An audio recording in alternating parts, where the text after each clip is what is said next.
দর্শক, আজকে তো এই খবরটা হয়েছে, যেসব পুজো কমিটি খরচের হিসেব দেয়নি তারা অনুদান পাবে না, জানিয়ে দিল কলকাতা হাইকোর্ট। কি বলল রাজ্য?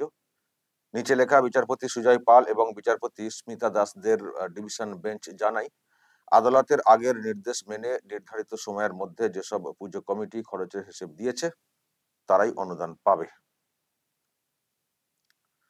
বুধবার রাজ্যের অ্যাডভোকেট জেনারেল অর্থাৎ এজি কিশোর দত্ত আদালতে রিপোর্ট দিয়ে জানান, অনুদানের ওই অর্থ পুলিশ মারফত পুজো কমিটিগুলির কাছে পৌঁছায়। 41,799টি ক্লাবের মধ্যে 3টি ক্লাব খরচের হিসেব দেয়নি। ওই 3টি ক্লাবই শিলিগুড়ির। জবাবে বিচারপতি পালের মন্তব্য, সংখ্যাটা এত কম যে মাইক্রোস্কোপ লাগবে। এইসব হয়েছে। প্রিয় দর্শক, আমি শফিকুল ইসলাম এবং আপনারা দেখছেন আরামবাগ টিভি। আমি দেখছি এটাকে কিছু মিডিয়া খুব বড় করে বলছে, বিরাট ব্যাপার, বিরাট ব্যাপার। কলকাতা হাইকোর্ট বিরাট অর্ডার করেছে, হিসেব না দিলে অনুদান দেওয়া হবে না, হিসেব না দিলে অনুদান দেওয়া হবে না। কিন্তু তৃণমূল পন্থী যে মিডিয়া, তারা আবার বলছে অনুদানকে অনুমতি দিয়ে দিল কলকাতা হাইকোর্ট, আর কোনো সমস্যা রইল না, পুজোর জন্য অনুদানকে ছাড়পত্র কলকাতা হাইকোর্টের। এটা দেখছি তৃণমূল টিএমসি পন্থী যে মিডিয়া, তারা এটাকে এইভাবে ব্যাখ্যাটা করছে। দর্শক, আপনাদের কি বক্তব্য বলুন তো? আজকে যেটা হয়েছে, এই যে হিসেব না দিলে টাকা দেওয়া যাবে না, আর হিসেব দেয়নি মাত্র 3টি ক্লাব, 41,799টা ক্লাবের মধ্যে মাত্র 3টি ক্লাব, বাকি সব নাকি হিসেব দিয়ে দিয়েছে। তো আদতে কাদের জয়টা হয়েছে? যারা চাইছেন অনুদান বন্ধ করতে তাদের জয় হলো, নাকি অ্যাকচুয়ালি টিএমসির জয়টা হয়েছে? মানে যারা চাই অনুদান দেওয়াটা চালু থাক, কারণ তাদের অন্য ফায়দা আছে না, সেই জন্য। কাদের? আমি ওই টিএমসি পন্থী যে মিডিয়া, আজকে আমি কিন্তু তার মতের সঙ্গে সহমত পোষণ করছি। যে কলকাতা হাইকোর্ট যে অর্ডারটা করেছে, তাতে করে ওটাই হলো, অনুদান দেওয়ার ক্ষেত্রে একেবারে আদালতের ছাড়পত্র মিলে যাওয়াটা, ওটাই হলো। 3টি ক্লাব হিসেব দেয়নি, 3টি ক্লাব টাকা পাবে না, তো এই এমন কি ব্যাপার আছে? বিরাট কি ব্যাপার? 3টে ক্লাব বাদ দিলে 41,700 কত 96টা ক্লাব। যদি আবার অন্য মিডিয়া দেখছিলাম টোটাল ক্লাবের সংখ্যা 795 দেখাচ্ছে, 95 এর মধ্যে 41,792টা ক্লাব নাকি টাকা হিসেব দিয়ে দিয়েছে। তো যাই হোক, সংখ্যাটা এদিক ওদিক, 3টে ক্লাব না হয় পাবে না, বাকি তো সবাই পাবে। তার মানে সত্যি তো আদতে এটা তো টিএমসির বা এই সরকারেরই তো জয়, যে পুরো ছাড়পত্র হয়ে গেল। এতদিন যে আমরা বলছিলাম যেটা ঠিক হচ্ছে না, এই হচ্ছে না, কলকাতা হাইকোর্ট যেটা করলো শুধু ওইটা বলে হিসেব না দিলে অনুদান না, তো তাদের 3টে ক্লাব বাদ পড়লো, বাকি তো সব অ্যালাউ করে দেওয়া হলো। তাতে বিরাট জয়। আপনারা কিভাবে এটাকে দেখছেন? আমি এটাকে বিরাট পরাজয় দেখছি। যারা আদালতের দৃষ্টি আকর্ষণ করেছিলেন এই পুজোর অনুদানের ব্যাপারে, জনস্বার্থ মামলা নাকি করেছিলেন, তাদের এটা বিরাট পরাজয়, এটা বলতে পারি। কিন্তু কেন এই পরাজয়? এটাকে কি অন্যভাবে এ করা যেত না? যে জনস্বার্থ মামলা হয়েছে, মানে হাইকোর্টের দৃষ্টি আকর্ষণ যেটা, সেটা কি আরো একটু ডিপলি করা যেত না? হিসেব দিলেই হয়ে যাবে? হিসেব দিলেই হয়ে যাবে? হিসেব তো আংবাং তো দিয়ে দেবে। আর আমি জানি না, এই যে 41,799টা ক্লাবের মধ্যে 3টে বাদ দিয়ে সবাই যে হিসেব দিয়েছে বলা হচ্ছে, তারা আদতে কবে হিসেবটা দিয়েছে? সবাই কি দিয়ে দিয়েছিল হিসেব, নাকি আদালতে রিপোর্ট পেশ করতে হবে বলে সব ম্যানেজ হয়েছে রিপোর্টটা পরবর্তী সময়ে? যেহেতু একটা হিয়ারিং এর ডেট ছিল, রিপোর্ট তলব করা হয়েছিল, তো সেই জন্য ম্যানিপুলেট করে হিসেবগুলো সব ম্যানেজ করা হয়নি তো? নাকি সত্যিই নির্দিষ্ট সময়ের আগেই সব হিসেব সব পুজো কমিটি দিয়ে দিয়েছিল? সবাই দিয়ে দিয়েছে, শুধুমাত্র এই 3টে ক্লাব দেয়নি। আর আমি দর্শক, কোন 3টি ক্লাব দেয়নি আমি তো এটা খোঁজ খবর নিতে শুরু করেছিলাম, যেহেতু আদালতে এটা উঠে আসেনি, ফলে ওখান থেকে জানা যাচ্ছিল না যে কোন কোন ক্লাবকে, মানে কোন কোন ক্লাব হিসেব দেয়নি। এত ক্লাব দিয়ে দিল, মাত্র 3টে ক্লাব হিসেব দিল না, সেই কোন 3টি ক্লাব? তারা আবার কেমন? সবাই দিল, তারা দিল না। অনেক কষ্টে দর্শক নামগুলো খুঁজে পেয়েছি। নামগুলো যদি বা আগে পেয়েছিলাম, তাদের অস্তিত্ব খুঁজতে আবার আরো সমস্যা, মানে সমস্যা হয়েছে, খুঁজেই পাওয়া যাচ্ছিল না ক্লাবগুলো কোথায় রয়েছে, পুজো কমিটিগুলো। এই যে 3টি, কাশ্মীর কলোনি দুর্গাপূজা কমিটি, এটা হচ্ছে রেল কলোনি শিলিগুড়ির ওখানে, নবজাগরণ সংঘ, আর কি সাউথ শান্তিনগর দুর্গাপূজা কমিটি। তাও তো ওই কাশ্মীর কলোনি ওটাকে আর নিচেরটাকে পাওয়া গেছিল আগে, আর নবজাগরণ সংঘ খুঁজতে তো হিমশিম খেতে হয়েছে। এগুলো খুব ছোট ছোট পুজো, নিচের যে দুটো সব ছোট ছোট পুজো, খুঁজে পাওয়া খুব মুশকিল।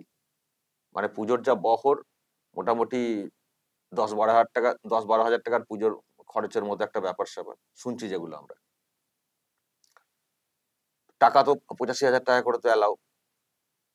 তো এইরকম দেখবেন প্রচুর পুজো কমিটি। ভাবুন তো, 41,799টা পুজো বা 95টা পুজো পুজো যে বলা হচ্ছে, এত পুজো কমিটি আছে আমাদের রাজ্যে। যে টাকাটা অনুদান হিসেবে দেওয়া হয়, সেই টাকাটাও কি সব পুজোতে পুরোপুরি ব্যবহার করা হয়?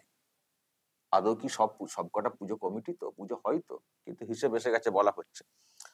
এখন দর্শক দেখুন, কোটেরও বা মানে আমি বলছি যে যারা টাকা দিচ্ছে তাদের যদি হিসেব নেওয়ার উদ্যোগ না থাকে, তো সেটাতে আর কি মানে বাইরের কেউ আর কি করবেন? মানে একটা কথা আছে না, যার বিয়ে তার হুঁশ নেই আর পাড়া প্রতিবেশীর ঘুম নেই। এটা ওই টাইপের। যারা টাকা দিচ্ছে তারা যদি ঠিক মতো করে হিসেব না নেয়, সে কেউ জনস্বার্থ মামলা করবেন, তার আদালত হস্তক্ষেপ করবে, আদালত হিসেব চাইবে। যে টাকা দিচ্ছে তাদের তো হিসেব নেওয়ার কথা। তো ফলে এখন কোর্ট যেহেতু তলব করেছে ইত্যাদি, এখন সেই এই হিসেবকে কি করে কি করা হয়েছে ম্যানিপুলেট কে জানে। এ তো অনেক কিছু করে না, দেখছেন তো। যখন মুখ্যমন্ত্রী টাকা পয়সা ঘোষণা করছেন পুজোর জন্য, তখন বলছেন পুজো পুজো কমিটিকে দিচ্ছি, পুজোর জন্য দিচ্ছি। আর যখন কোর্ট তলব করছে তখন বলছে না, আমরা পুজোর জন্য দিচ্ছি না, আমরা ওই কিছু প্রিকশন নেওয়ার জন্য দিচ্ছি। ওই যে করোনার সময় চালু হয়েছিল না, করোনার সময়ে যে মুখে ঢাকা ইত্যাদি, ওই সব স্যানিটাইজার এইসব, তারপরে কি এখন ওই ট্রাফিক এর ব্যাপারে সচেতনতা বৃদ্ধির বিজ্ঞাপন, এইসব মানে অন্য দিক দিয়ে ঘুরিয়ে দিচ্ছে, অন্য দিক দিয়ে ঘুরিয়ে দিচ্ছে। যখন আদালতে প্রশ্ন তৈরি হচ্ছে, আর যখন পুজো কমিটি গুলো ডাকছে, তখন তখন বলা হচ্ছে দেখো, আগে পুজো পুজো মানুষ করতে পারতেন না, স্পন্সর কমে গেছে, অমুক তমুক, আমরা পুজো করার জন্য দিচ্ছি। আর সরকারের নিয়ম বলছে পুজো করার জন্য কোনো টাকা পয়সা কোনো সরকার দিতে পারে না, কারণ এটা জনগণের টাকা, দিতে পারে না। এটা হচ্ছে সরকারি ব্যাপার। কোনো পুজো কমিটি, কোনো মন্দির, মসজিদ, গির্জা কোথাও দিতে পারে না, করতেও পারে না। ইনি তো আবার জগন্নাথ মন্দির করে ফেলেছে। তো এই হচ্ছে ব্যাপার। তো এখন ওই 3টে ক্লাব খুঁজতে হিমশিম হয়ে গেছে। আমি জানি না এই 41,799টা যে ক্লাব, এর ফুল তালিকা যদি প্রকাশ হয়, আপনারা আপনাদের এলাকাতে নাম থাকা ক্লাবকে খুঁজে পাবেন কিনা, সব ক্লাবকে খুঁজে পাবেন কিনা। নিশ্চয়ই হয়তো কিছু বড় পুজো হয়, তারাও হয়তো সাহায্য পায়। কিন্তু এত সংখ্যক পুজো কমিটি বলা হয়েছে, আদৌ এই কমিটিগুলো ঠিকঠাক অস্তিত্ব আছে কিনা, বা হয়তো আগে ছিল না, টাকা পেয়েছে, একটা নম নম করে একটা পুজো পুজো মণ্ডপ করে ফেলেছে, ব্যাস বাকি টাকা এদিক ওদিক। তো আমার যেটা প্রশ্ন, এই যে হিসেব দিলেই টাকা পাবে বলে একটা সরলীকরণ যেটা করে দিল কলকাতা হাইকোর্ট, এটা তো খুব সুবিধা হয়ে গেল। কিন্তু হিসেবটা দেখার ক্ষেত্রে কলকাতা হাইকোর্ট কিছু বললো কি? যে হিসেবটা কি দিচ্ছে সেটাও দেখার প্রয়োজন রয়েছে, যে হিসেবটা ঠিকঠাক দিচ্ছে কিনা। আমি একটা আংবাং হিসেব দিয়ে দিলাম, খরচ করলাম মদ মাংসে বা অন্য আরো পুজোর আয়োজনে, আর হিসেব যখন দিচ্ছি তখন দেখাচ্ছি আমার এই এই এই এই এই বিজ্ঞাপন চালিয়েছি বা এই করেছি, যারা এসছেন তাদের ক্ষেত্রে এই সচেতনতা বৃদ্ধি করেছি বলে একটা আংবাং লিখে দেওয়া হচ্ছে। এই যে কি হিসেবটা দেওয়া হচ্ছে, হিসেবের অডিট এবং সেটা কতটা যুক্তিযুক্ত, দেখবেন অনেক ক্ষেত্রে অনেক কিছু হিসেব দেওয়া হয় না, ইনকাম ট্যাক্সে কত কি জায়গায় হিসেব দেওয়া হয় না। তো যখন কেউ হিসেব দেন, সেই হিসেবটা কি একেবারে সত্য এরকম কি ডিরেক্টলি ধরে নেওয়া হয়, নাকি সেগুলো চেক করা হয়, অডিট হয়? অডিট হয় তো। তো এইগুলো কি দেখা হয় ক্ষতি? আমার খুব দেখতে ইচ্ছে করে যে এইসব টাকা পয়সা নেওয়া, এই যে কলোনি বা এইসব যে পুজোগুলো বলা হচ্ছে, তারা কি হিসেবটা দিচ্ছে, নাকি একই ব্যক্তি পুরো এলাকার হিসেব, মানে কিছু টাকার বিনিময়ে তিনি সব হিসেব তৈরি করে ঠিক জমা করে দিচ্ছেন, সেটাও একটা ব্যবসার আকারে। দাদা, আমাদের পুজো হয়ে গেছে, আপনি একটা আপনার মতো করে বিল করে দিন। মানে হিসেব ঠিকঠাক, এই হিসেবটা দেখাটা হয় কি, আমার মনে হয় হিসেবটা দেখতে গেলেই ধরা পড়ে যাবে, ধরা পড়ে যাবে যে এই টাকাগুলো কিভাবে মিসইউজ করা হচ্ছে। মানে যেটার জন্য বলা হচ্ছে সরকারের তরফ থেকে, আদতে সেটা হচ্ছে না। অ্যাকচুয়ালি ভোট কেনার জন্য পুজো কমিটিগুলোকে জীবিত রেখে বা সেই লোকগুলোকে দলের দিকে টানার জন্য এই টাকা পয়সাগুলো খরচ করা হচ্ছে, মানে ওই পুজোর জন্য বা পুজোর নামে টাকা আত্মসাৎ করার জন্য। এটা কিন্তু ধরা পড়ে যাবে যদি ঠিকঠাক মানে অডিট হয়, তদন্ত হয়, কিন্তু সেটার বিষয়ে কি কলকাতা হাইকোর্ট খতিয়ে দেখতে বললো? আমার তো সেটা জানা নেই। কলকাতা হাইকোর্ট আজকে যেটা আরো বলেছে, এই যে পুজো হচ্ছে এরপরেই ১ মাসের মধ্যে জমা করতে হবে। সে তো জমাটা করে দেওয়া হবে। আমি বললাম না, যদি না দেখেন আপনি হিসেবটা, আর সরকার তো দেখবে না। সরকার তো শুধু যেকোনো মূল্যে ওই কোর্ট বলেছে বলে একটা নিয়ম রক্ষা। তারা দেখবে, তারা তো খরচের হিসেবেই নিতে চায় না। তৃণমূল কংগ্রেসের যেসব প্রতিষ্ঠান রয়েছে, আপনারা দেখছেন যে তৃণমূল কংগ্রেসের তরফ থেকে মানে কোনো হিসেব-টিসেব নেওয়ার ক্ষেত্রে উদ্যোগী ভূমিকা দেখেন আপনারা? সেন্টার যখন কোনো ব্যাপারে এজেন্সি পাঠায় তখন কি করে কি করা যায়, ম্যানিপুলেট করা যায়, সেই সব ক্ষেত্রে উদ্যোগটা অনেক বেশি দেখি। এরা এরা কখনো দেখে? এরা দেখে না। এরা নিজেদের লোকেদেরও দেখে না। আর যখন এদের ওপরে কেন্দ্র থেকে কিছু দেখতে চাওয়া হবে, তখন ও ফোর্স দেখায় ঘুরিয়ে, কেন হিসেব দেব? উল্টো পাল্টা যুক্তি খাড়া করে আবার বলে, আমাদের কি টাকা দিয়েছিস? তো ফলে দর্শক, এটা অনেকটা ছাড়পত্র হয়ে গেল। ছাড়পত্র হয়ে গেল ওদের ক্ষেত্রে, যারা এইগুলো দিয়ে ভোট কিনতে চায় তাদের ক্ষেত্রে। কিন্তু এটা ঠিক এটা হলো না। ফলে যারা এই জনস্বার্থ মামলাটা করেছেন হয়তো সব কথা তুলে ধরতে পারেননি। কিন্তু এবার আমার মনে হয় এই অডিটের যে বিষয়টা, এগুলো পরীক্ষা করা হোক। যখন এটা প্রশ্নের আকারে এসছে, তার মানে পুজো চলাকালীন খতিয়ে দেখার ব্যবস্থা করা হোক। সেটার জন্য লিস্ট একটা কোর্ট মনিটর তৈরি, একটা মনিটরিং সিস্টেম তৈরি করে দিক, যে কিসে খরচা করছে। দেখুন, পাবলিক মানি ৪১,০০০, মানে ৪১,৭৯৯টা ক্লাব বলা হচ্ছে, পার ক্লাব ১,১০,০০০। এত টাকা পাবলিক মানি, ছেলেখেলা কথা নেই, ছেড়ে দাও। এত টাকা যদি যায় একটা সরকারের কোষাগার থেকে, তো এটার মনিটরিং সিস্টেম ঠিকঠাক থাকবে না যে এই টাকা কি সত্যি ইউজ করা হচ্ছে? কারণ আমাদের চোখে তো লাগছে না সত্যি ওই যেটা বলা হচ্ছে সেই মতো করে ইউজ করা হচ্ছে বলে। কিসের জন্য কত টাকা দেখানো হচ্ছে সেটা খতিয়ে দেখাটা উচিত তো। উচিত তো। আপনার পুজো করার ক্ষমতা থাকলে পুজো করুন, নাহলে আপনি কেন করতে যাবেন? ও সরকার টাকা দিবে, আপনি পুজো করবেন? সরকার টাকা দিবে, আপনি পুজো করবেন? আপনি আপনার পুজো করুন, সরকার তো আপনাকে পুজোর জন্য ভর্তুকি দেবে না, কেন দেবে? সরকার তো সেটা দিতে পারে না। এবার সরকার কিছু বিজ্ঞাপন দেয়, যদিও সব ক্ষেত্রে বিজ্ঞাপন দেওয়ার কোনো প্রয়োজন নেই। এখন যদি আপনি ফালতু ফালতু অমুক শ্রী তমুক শ্রী বলে বিজ্ঞাপন দিয়ে দেন, যেগুলো কোনো প্রয়োজনই নেই। এত বিজ্ঞাপন দিন রাত করছেন, আবার পুজো মণ্ডপে দিতে হয় বিজ্ঞাপনটা, আর একটা দাঁত বার করা একটা ছবি, তাই না?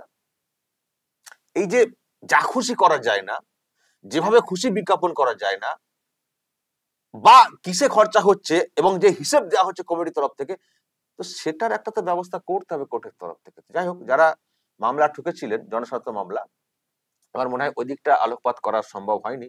এবার একটু ওদিকটা সম্ভব করা হোক। কারণ আমরা পরিষ্কার বুঝতে পারছি এই টাকাগুলোকে নয়-ছয় করা হচ্ছে। নয়-ছয় করলে মানুষ তার জনস্বার্থ মামলা করতে পারেন। ফলে এই হিসেবের যে ব্যাপারটা, এটা খতিয়ে দেখাটা উচিত। তার জন্য প্রয়োজন হলে আবারও কলকাতা হাইকোর্টের দৃষ্টি আকর্ষণ করা উচিত। তা না হলে এদের আরো বাড়বাড়ন্ত হয়ে যাবে। মানে আরো মিসইউজ করার এদের হাতটা খুলে যাবে। কোর্টের অনুমতি পেয়ে গেছে এই টাইপের। অলরেডি বলতে শুরু করে দিয়েছে। আমি দেখছি মিডিয়াতে সব বলা শুরু হয়ে গেছে।